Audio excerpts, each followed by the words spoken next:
First part, other remarks about japa. How to find your mantra. Most books insist only upon a heap of banalities. When I read that the mala, rosary, for japa should be made of this or of that material, or that it should not be seen by others, or that the Sumeru bead, an extra bead as the extension to the row, which is the point at which one round of counting around the mala begins and ends, should never be passed. If you do the mala twice, you should turn it and make the last bead become the first bead of the second round. I infer that the person who is writing has no familiarity with the virtue of common sense. The same I feel when I read that japa works only when we use a particular formula utilized in the liturgical tradition.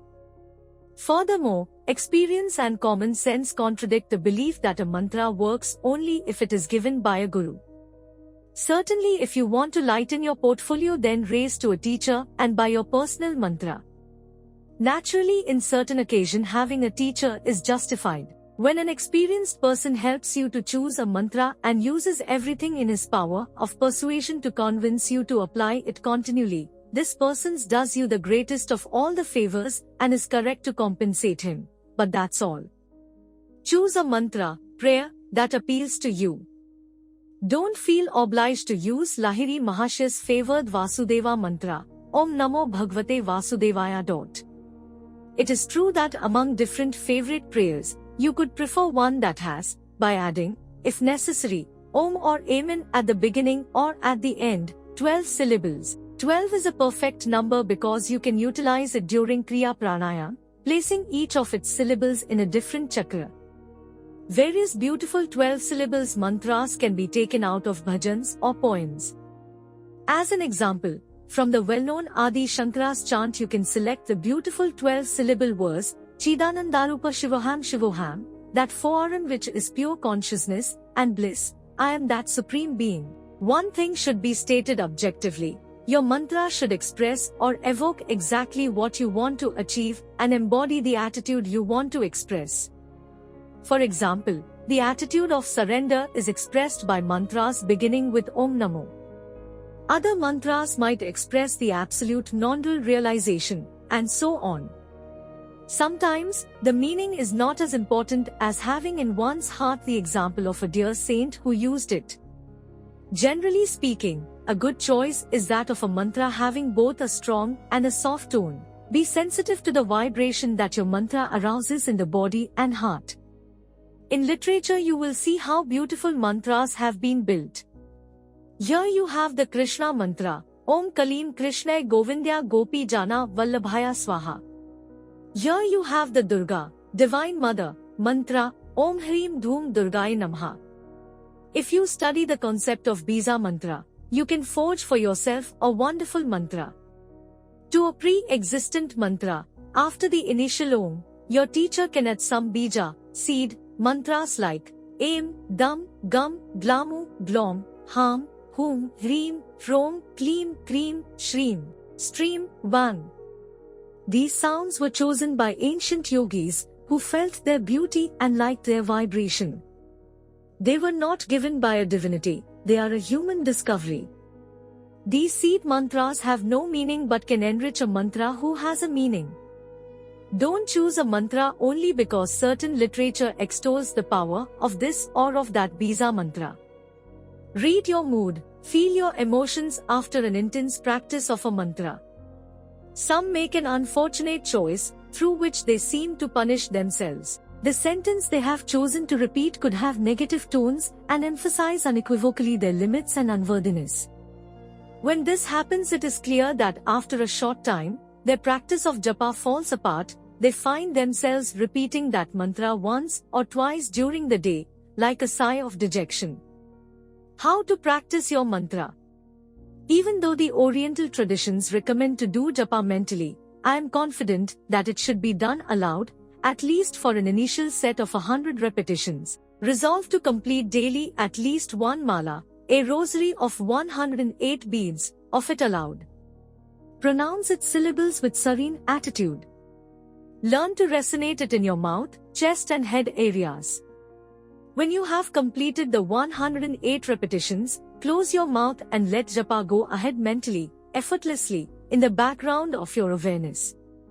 When it is possible, take back the vocal practice of japa in the next hours. While you practice, feel the protective shell of tangible peace surrounding you. I am not recommending to do an exercise of visualization but only to become aware of a subtle substance in which you are immersed. The same substance is also perceived by those who come in contact with you. Observe, while doing japa, an irresistible impulse to put everything in order. The mantra works in a similar way to clean your mental stuff and to put your psychological furniture in order. The practice is like a pneumatic hammer tearing asunder the concrete of the mind's conditionings, allowing you to cross, unharmed, its swarms and reach the dimension of pure awareness. A very strong way of practicing. I tried to pass on this experience to other persons. I am reminded of a friend who practiced Kriya without getting any result. I talked to him and suggested japa, but I was not able to explain myself clearly. One day he showed me how he had interpreted my explications, and I was witness to a lifeless practice, a tired plea for God's mercy.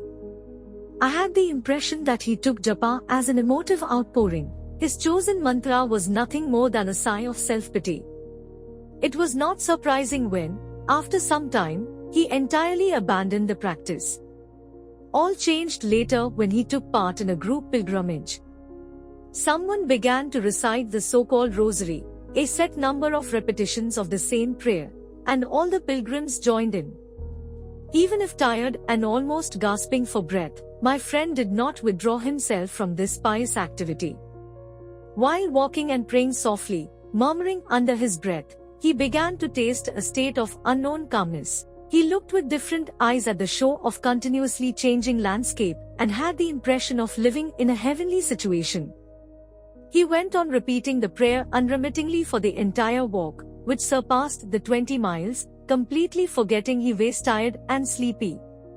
When the group paused to rest, he luckily was left alone undisturbed. He slipped into an introspective state and was pervaded by something vibrating in his heart which he definitely identified with the spiritual dimension. His ecstatic state became solid as a rock, becoming almost unbearable, overwhelming him. It is interesting to tell how my friend summarized the correct way of practicing japa. He said that the secret was to not only reach the state of exhaustion but also to go beyond it.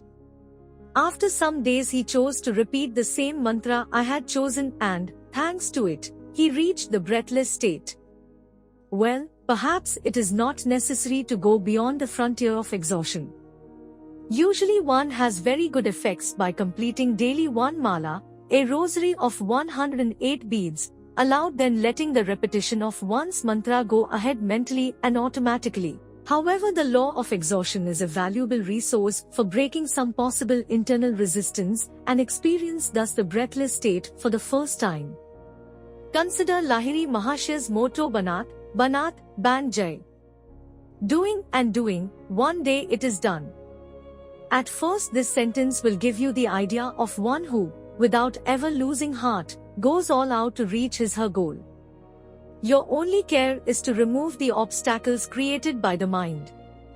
Practice japa, then the spiritual dimension would manifest naturally, almost without further effort on your part. In books we seek God, in prayer we find Him. Prayer is the key which opens God's heart. Padre Pio of Pietrelcina. Dogmatic Kriyabans and Japa. My conviction was challenged by some Kriyabans. They say that the Kriya techniques are both necessary and sufficient to bring about the awakening of Kundalini and therefore we don't need any other practice. They add, neither Guruji nor Lahiri Mahashaya taught it, Kriyabans do not need it. They seem even annoyed by the thought that the practice of japa could pollute the purity of their spiritual path. I had been the witness of the failure of different Kriyaban friends who did not care of the state of their mind during the day, while I saw the eyes shining of joy and sincere surrender to the divine, of those Kriyabans who added, during their busy day, when they could remain alone even for few minutes, the practice of japa. I have good reasons to believe that those who went to Lahiri Mahashaya were not only familiar with the practice of japa, but undertook the path of Kriya Yoga not to start something totally new but to deepen and intensify the practice of the continuous prayer, in which they had already poured their soul. Very probably to some of them, receiving the procedure of Thokar was the definitive practical instruction to crown their efforts to achieve the lofty state of the prayer of the heart. There must be a reason why continuous prayer, inner prayer, heart prayer, dhika, was and is the basic technique used by a lot of mystics. Encouragement to the reader. After the practice of Kriya techniques, make room for a long phase of internalization where the senses can become dead to the external reality and become totally open to the internal reality. Perfect physical and mental mobility should never be lost. If you have decided to practice the higher Kriyas with physical movement, then start your routine with 24 Kriya breaths. Practice a short session of the higher Kriya that you prefer, and then take back the practice of the Kriya breathing until you enter a very peaceful state of mind. Only in the dimension of peace something good can come to make you again alive along your spiritual path. If you have the experience of the breathless state, do not forget this experience ever. Do all you can to have the same experience every day of your life. Decide to touch this celestial dimension every day by being faithful to your practice of japa. The magic of your bright, dazzling mantra will spread in each facet of your life.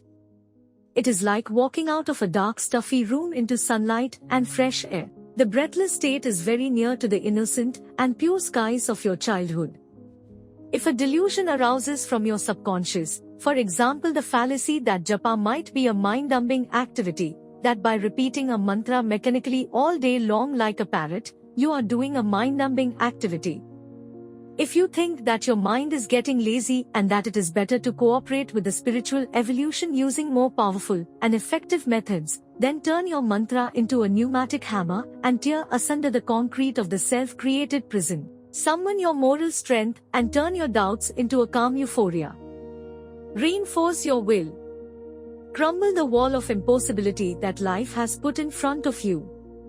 Whatever is the abyss of mental confusion and spiritual aridity in which you could be, practice japa, repeat your mantra with superhuman calmness and determination.